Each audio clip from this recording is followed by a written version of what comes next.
Bago tayo talunin ng Vietnam, nagagawa pa natin silang talunin. Bago tayo talunin ng Indonesia, nagawa na rin natin silang talunin.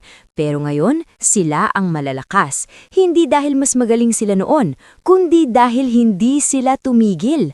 Ang tanong, kailan tayo titigil sa paghihintay at kailan tayo magsisimulang seryosong maghanda? Matapos na naman ang SE Games campaign ng Alas Pilipinas Women, masakit, mabigat, pero puno ng aral. At pagkatapos ng laban, nagsalita ang team captain na si Gia de Guzman, hindi lang para sa team, hindi lang para sa resulta, kundi para sa kinabukasan ng Philippine Volleyball. Ayon kay Gia, malinaw ang nakikita niya. Before Vietnam became dominant, lagi rin silang talo. Before Indonesia became a powerhouse, palagi rin silang kinakapos. Pero ano ang pinagkaiba? Hindi sila tumigil. May suporta, may malinaw na long-term program. At sabi niya, kaya rin natin yan. Sa ngayon kasi pagkatapos ng SE Games, balik club na naman ang mga players. UAAP, PVL, University, club teams. Natural yan, parte ng career. Pero ang problema, napuputol na naman ang national team continuity. Aminado si Gia, may progreso. Sa loob ng 2 taon, napanatili ang player pool ng Alas. Hindi pa perpekto pero isang malaking hakbang. Ang kulang pa, maagang paghahanda, proper preparation, plano na alam na natin ang petsa. SE Games, every 2 years yan. Olympic qualifiers, alam na natin kailan. So bakit parang laging kulang sa ensayo, kulang sa oras, kulang sa chemistry pagdating ng torneo? Sabi ni Gia, kahit sino pa ang suot ng jersey, starter man o reserve, lahat sila Pilipinas ang dala. Lahat gustong manalo, lahat gustong ibigay ang 100%. Kaya ang tanong niya, kung ganun din lang, bakit hindi natin ibigay sa kanila ang suporta at paghahandang kailangan nila? Hindi luho ang hinihingi, karapatan yan ng national athlete. Ito na ang ika-4 na SE Games ni Gia at bawat isa may natututunan siya kahit may sakit, kahit talo at ito ang mensahe niya sa mga bata sa team. Unang SE Games nyo pa lang to, may mahaba pa kayong lalakbayin, gamitin nyo to bilang motivation. Pero paano ka gagaling kung walang sistema? Paano aangat kung walang tuloy-tuloy na programa?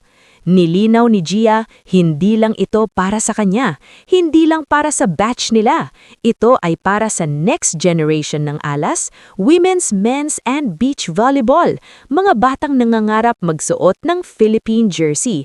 Matagal na raw itong sinasabi ng iba't ibang players, mula noon hanggang ngayon.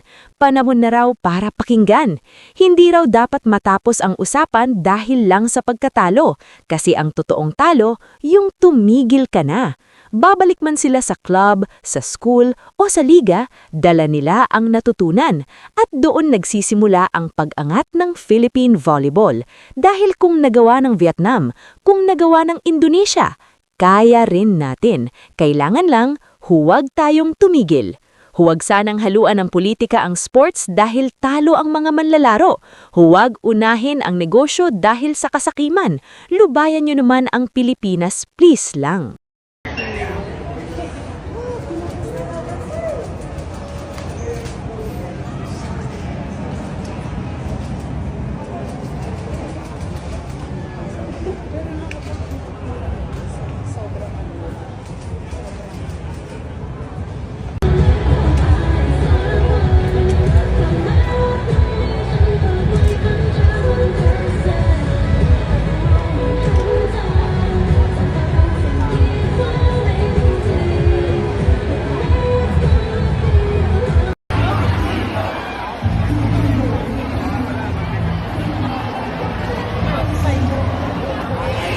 Alright guys, I'm here with, of course, the Pilipinas member. Hey, hi, meron ko bang message to your fans and everybody who's supporting Team Pilipinas?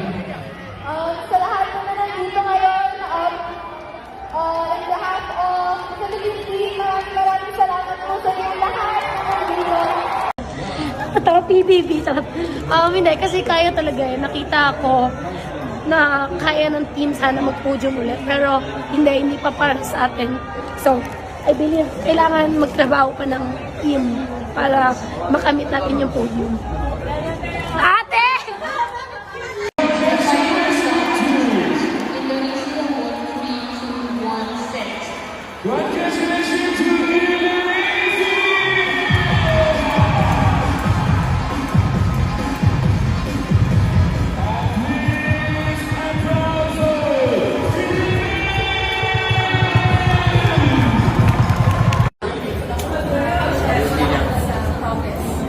Coach, what did you think of Gia's game? Yeah, good. It's very good. No, one no good. One outside. I very before very good. Yes, one teach me a lot of things. Yes, my papa. Positive thinking.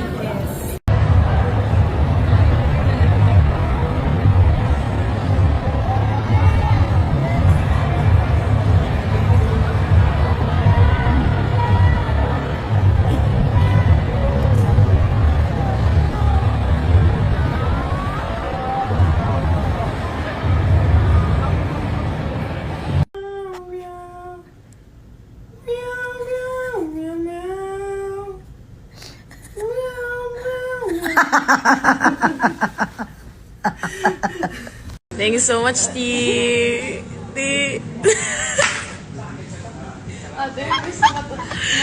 Smile ka naman dyan, T.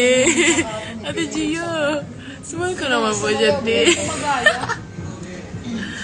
Ala.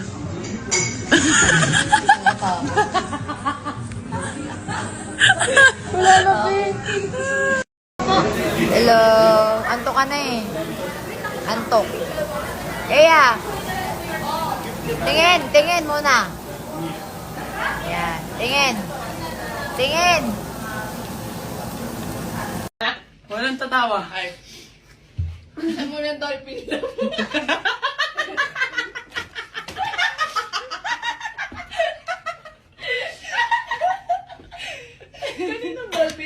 Diyan, nalulunod na ako sa tubig. Hindi ka umiinom.